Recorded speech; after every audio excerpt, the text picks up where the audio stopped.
Jika Anda beristirahat, Anda merasa bersalah. Jika Anda tidak produktif, Anda merasa gagal. Jika Anda tidak sibuk, Anda merasa tidak berharga. Pertanyaannya sederhana.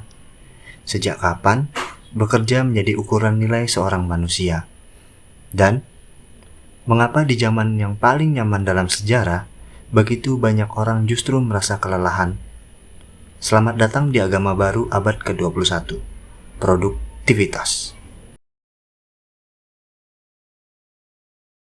Ada sebuah ironi besar dalam peradaban modern. Semakin maju teknologi kita, semakin lelah manusianya. Kita hidup di era dengan mesin tercepat, aplikasi tercanggih, dan akses informasi tanpa batas. Namun anehnya, kita justru merasa tidak pernah punya waktu. Selalu ada email yang harus dibalas, selalu ada target yang harus dikejar, selalu ada versi diri yang harus diperbaiki. Dan perlahan, tanpa kita sadari, produktivitas berhenti menjadi alat. Ia berubah menjadi agama. Dulu, manusia bekerja untuk hidup, untuk makan, untuk bertahan, untuk melindungi keluarga. Kerja hanyalah sarana. Hari ini, kerja telah menjadi identitas. Pertanyaan yang dulu berbunyi, "Apa yang kamu lakukan?" kini diam-diam berubah menjadi, "Seberapa berharganya dirimu?" Kesibukan menjadi simbol kehormatan. Kalender penuh dianggap prestasi. Istirahat dianggap kemunduran. Dan tanpa sadar, kita mulai menilai manusia berdasarkan outputnya. Filsuf Korea Jerman, Byung-Chul Han, dalam bukunya The Burnout Society, menyebut fenomena ini sebagai pergeseran dari disciplinary society menuju achievement society. Dulu, masyarakat dikendalikan oleh kata harus. Sekarang, kita dikendalikan oleh kata bisa. Terdengar lebih bebas, padahal justru lebih berbahaya. Karena, ketika seorang dipaksa, ia tahu siapa musuhnya. Namun, ketika seorang mengeksploitasi dirinya sendiri, ia mengira dirinya sedang meraih kebebasan. Inilah bentuk penindasan paling canggih. Ketika budak mencintai rantainya sendiri.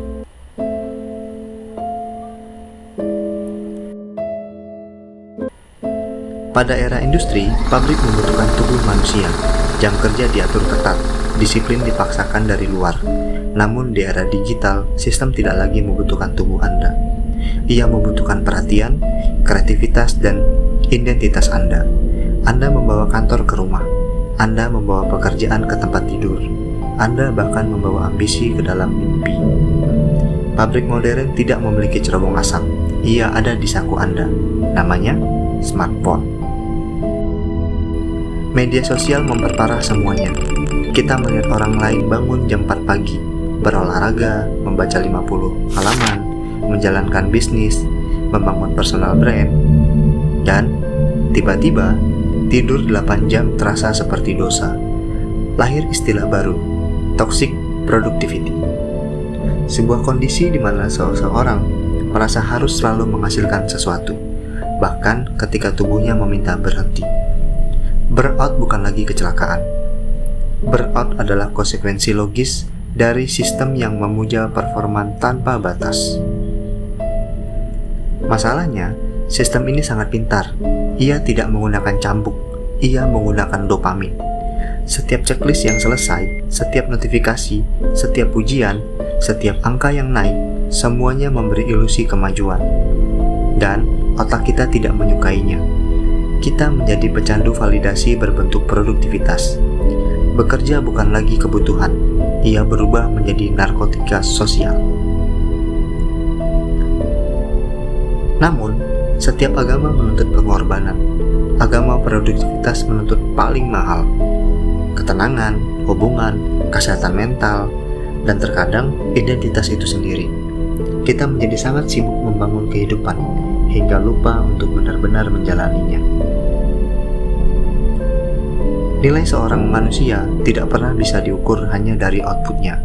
Anda bukan mesin, Anda bukan aplikasi, Anda bukan grafik pertumbuhan. Anda adalah makhluk hidup.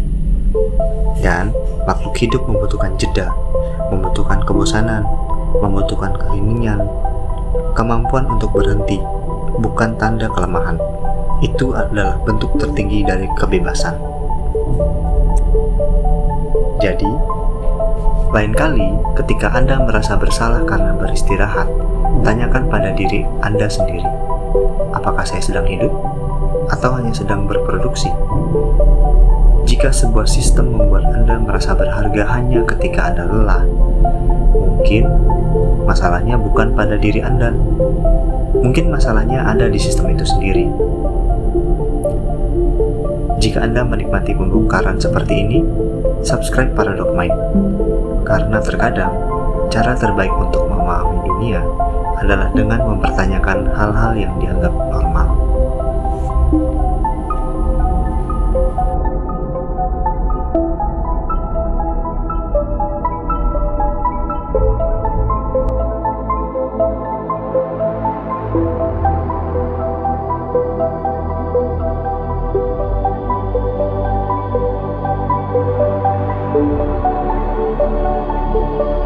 Thank you.